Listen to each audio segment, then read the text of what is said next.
وَعَلَى الَّذِينَ يُطِيقُونَهُ فِدْيَةٌ. There's a third part also that is to be excused from the fasting. The conditions of similar to illness, which is basically is being at an elderly age, person who had passed the age of, I would say, comfort. And the Ayatollah Sheikh has indicated the age 70, 75, there is hardship for the people to fast due to either health concerns or to itself that the continuous daily chores becomes extremely difficult. So they would have to, by their own understanding, to break the fasting so they would be able to continue their own duties. وَعَلَى الَّذِينَ يُطِيقُونَهُ فِدْيَةٌ. This specific word that says يُطِيقُونَهُ, it means exactly that being surrounded as a person when to be confined in a special place, he would feel kind of more, I'd say, agitated or upset or tired.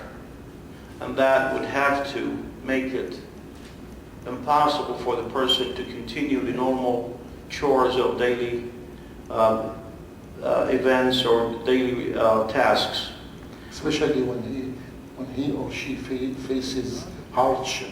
Exactly. Right. So the hardship itself, due to age here, فَمَنْ وَعَلَى الَّذِينَ يُطِيقُونَهُ فِدْيَةٌ. So what is the alternative to this? Because they have, as Ayatollah Sheikh had said, that the hardship, they cannot fast, so they are to compensate.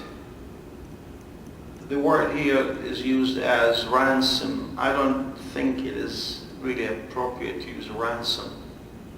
It would be a compensation or an alternative. So these two, the people who have passed that age and cannot fast will have to alternately pay certain deity to those who are at hardship financially, those impoverished people who don't have money and cannot afford food. They would offer them the food as an alternative or as deity in compensation for not being able to fast. طعام مسكين. The Sheikh had explained that as we offer the food to the miskeen or to the impoverished person, it is his choice to use anything or to do anything with that particular, offering. He can consume that food, he can offer it to someone else, or he could even sell it if he wants to.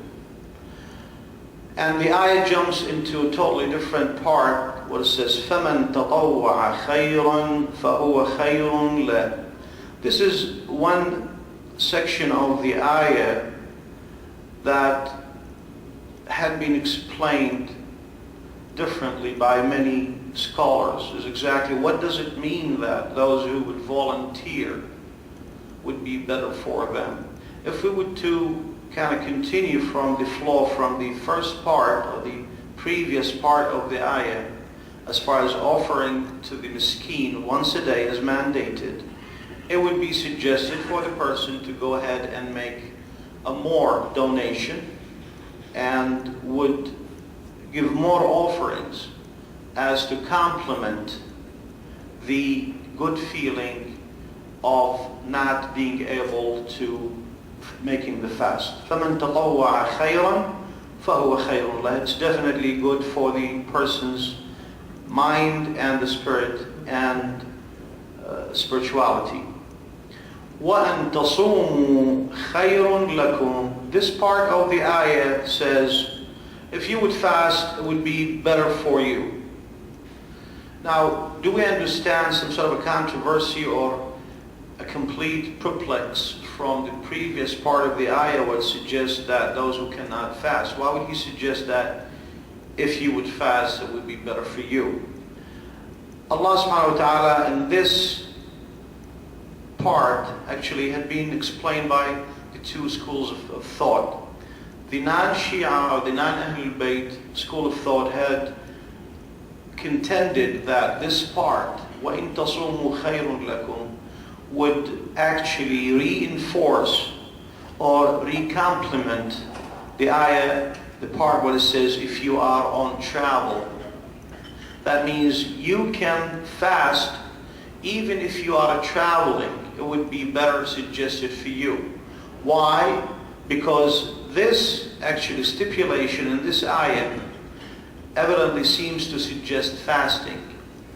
And although the travel, as some said that because today's travel, transportation does not put hardship on the person, it would be okay to continue fasting without breaking the daily fasting.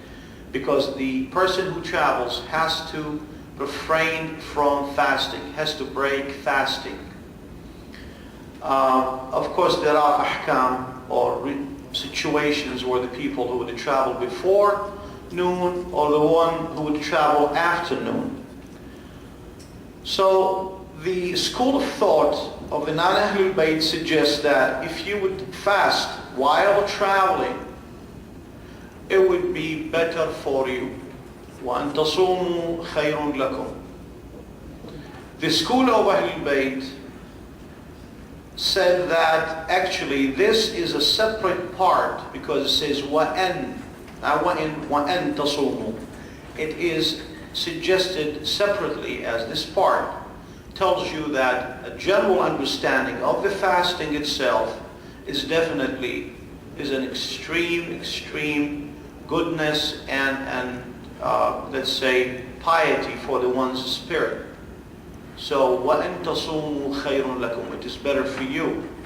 It is suggested that you fast because fasting is the best thing for a person both physically, mentally, and psychologically, and spiritually, of course. Therefore, the school of thought of Ahlul Bayt said that actually this does not connect or has no connection with the traveling part. It is a general recommendation by Allah subhanahu wa ta'ala, suggestion that we do fast. And of course, general fasting would be either the different forms of fasting or the Muslims fasting from food and water and so forth. In kuntum ta'lamun, if you really sincerely know. And Allah would move into the next part, next ayah says, شهر رمضان الذي أنزل فيه القرآن. What is exactly the importance of this specific time, specific month of the year, Ramadan? Is it just for the Muslims to notice or to observe this 30 days, this specific time that we call Shahr Ramadan? Or in reality, actually, it had been re-established before.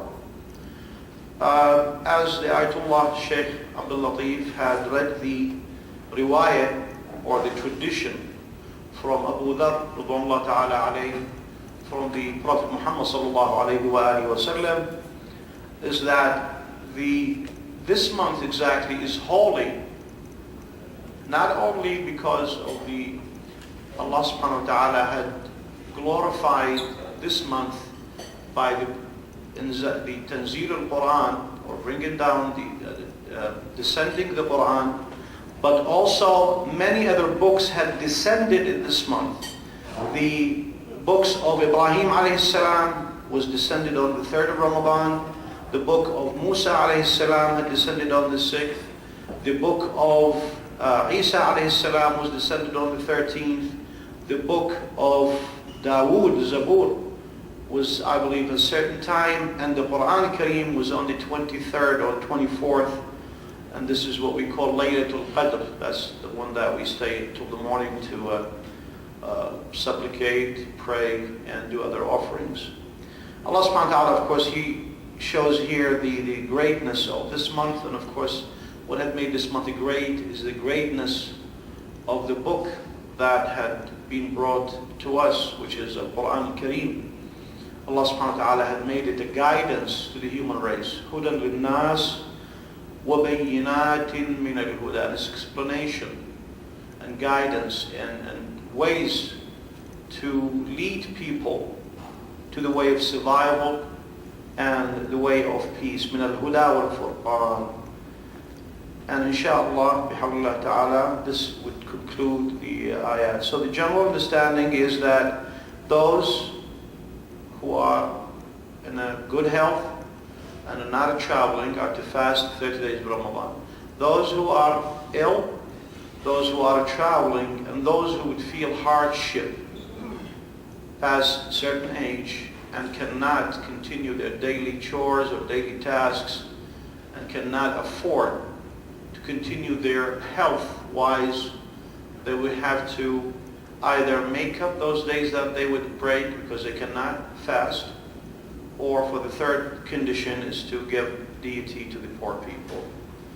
And inshallah, we'll continue this. Assalamu alaikum wa rahmatullahi wa barakatuh.